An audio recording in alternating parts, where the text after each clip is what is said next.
So for those that have only heard me and Madge for the first, me and Daz even for the first time talk sport, we will profess we are both Tottenham fans, even though you're a former professional of many different clubs. Yep.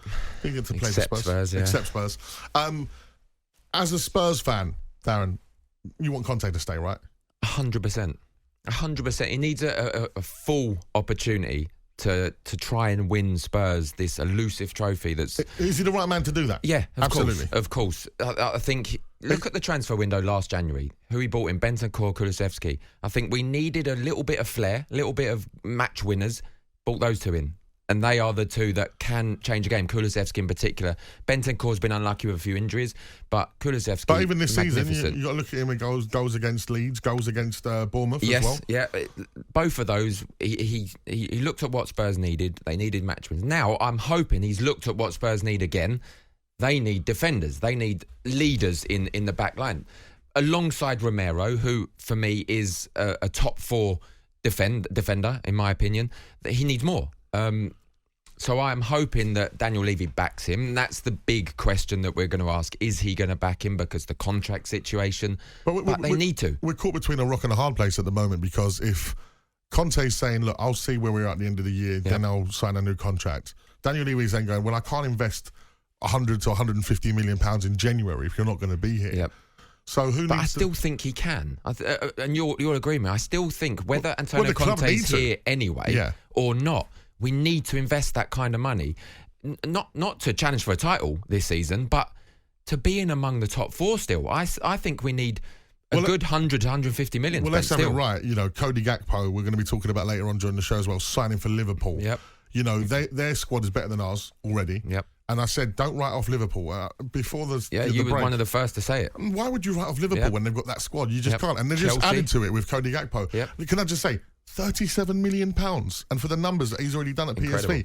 And he's World Cup, he just had as well. 3 goals in 5 games, was it? Yep. And we spent 60-odd million on Ndombele, who we won't get £20 million for. So our recruitment at Tottenham Hotspur has been woeful in recent times. You know, and just our luck now, Paratici's having all these investigations or whatever else. We don't know where we stand with that, of course. And it's just like, for me, and a majority of Spurs fans that will be listening to this will say Spurs will never progress or go further until it's under different ownership. Yep. No longer Enik. Yeah, I believe so. Yeah, I'm exactly the same. I think the same. They obviously backed him last January. They backed him in this summer transfer window. So you're kind of thinking, right, we've got Conte, but we had Mourinho. Can we go one step further? A League Cup, just a trophy, just something that, because every time it gets thrown back at Spurs' face. When's the last trophy you've won? And in actual fact, in terms of the numbers of trophies that we've actually won as a football club, I think we're like the 6th or 7th most successful in the country. Yeah. And for us to be labelled that all the time is just ridiculous. But it's become a parody in itself now. How long, though? How long? Not so much how long do you back Antonio Conte before he gets a trophy, but how long does he stay with backing without having a trophy before he decides enough's enough? Because I think his what he brings to a football club starts going backwards as well. So I think you've got an owner and a manager who seems, we don't know for sure, but seems to be playing cat and mouse with each other in terms of contract and backing. I just think he needs to be backed, whether he's here next season or not. You need top quality players at the football club. Well, the other thing is, we are 2 managers since Pochettino in Mourinho. Actually, 3, sorry. Nuno. 4 with Mason. So we're 4 managers since Poch. And on Boxing Day, we started with Poch's substitutes, Dyer and Tanganga. Because Dyer was a substitute centre-half for Poch. He started in midfield for Poch, in fairness to him. But he was never... And if you look at the defenders that we had under that Pochettino era of Vertonghen, Alderweireld, Rose and Walker, it's head and shoulders. That was a Champions League back 4. What we've got right now is just simply not good enough. Although I must say, can we just have a little round of applause, a little word for Perisic? Brilliant. He was at the World Cup until the end stages. 33, 34 years of age. For me, he was man of the match for the second half performance. For sure. He's one of our better players every time he plays. His delivery, his energy, like you said, mid-30s, his energy is second to none. He's fantastic. What we have at Spurs is a front line that you can put up against any defenders and think, right, if Son's not fine, which he isn't at the moment, Kane will, Kulusevski will. If the other two ain't, or Kane isn't, we've seen recently in the past, Son starts firing. Richarlison to come back, who had a magnificent World Cup. Bissouma, listen, he's not setting the world light at the moment at Spurs, but he's a good player there. We see that at Brighton. He'll come good. Højbjerg seems to be the one that's making it tick in the midfield, which you never thought that would happen.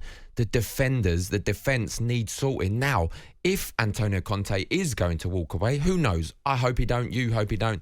Probably majority of Spurs fans hope he don't. If he does walk away, you need a squad there that is going to attract a top-class manager, not one that's going to say, right, let's come in, I need to rebuild once again. You need a squad to attract a top-class manager. So back him right now. By backing him, we'll also turn his head and say, right, I'm going to sign the contract then. Stop playing cat and mouse with a top-class manager. Well, this is it. I think in this instance, I know Daniel Levy has always been seen as a harsh negotiator, someone no one wants to deal with. You know, he's always had like the last laugh when it comes to transfers, and even our very own Simon Jordan here has talked about his dealings with Daniel over the years as being ludicrous and preposterous. And he's absolutely right, because Daniel is a harsh negotiator. But in this instance, sometimes you have to know, you know, even when you're like the alpha in a situation, you're dealing with someone that's going to bring so much to your business and to your football club that you need to back down. And in this instance, he needs to go to Conte. What is it that you want to sign this deal? Because I will facilitate that. Because as you say, where do we go from here? So, and my worry is, as long as Pochettino's floating about and it's that, you know, the comfort and the good old times of Poch, it was love. You know, we didn't win anything, but fans were happy. Yeah, good football. Good football. You know, that's always going to be an option. And I'm not saying that I wouldn't want to see Pochettino back at Spurs at one day, but not at the detriment of Antonio Conte. Absolutely not. You don't replace Antonio Conte with Pochettino right now. You don't. You give Antonio Conte the opportunity to try and win Spurs a trophy, which has eluded them for such a long time. And I think if you back him this transfer and he'll sign a new contract, back him in the summer, next season you're looking at challenging for a lot of trophies. 03717 223344. Text us on 81089 and tweet us at talkSPORT. If Spurs fans, you know, where do we go from here? Do you think that Levy just needs to step aside here and go, Conte, what do you want?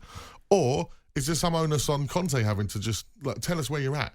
Because it's not fair, really, to the football club and to the fans. He says he's happy, but if you're happy somewhere, surely that suggests that you're happy to sign a new contract with the club, no? Yeah, absolutely, yeah. Look, you can say you're happy, but you show happiness with your actions. At the moment, he's not, and that's what I mean. Something's it seems to be going on behind the scenes that's not allowing him to sign the contract, or he's not getting the right answers from Daniel Levy. And as you said, sometimes Daniel Levy needs to swallow a bit of pride and say, right, what do you want? Because I believe, and a lot of people believe, you're the man to get us a trophy. Do you think he'll stay? Yes, I do. You do think he'll stay? I do think he'll stay, yeah. When does the deal get done, though? I think after the first signing, I think Daniel Levy has to show a bit of ambition, first signing, and then he'll go, right, I'm ready, and he'll sign. What, this January? Yeah, I think so.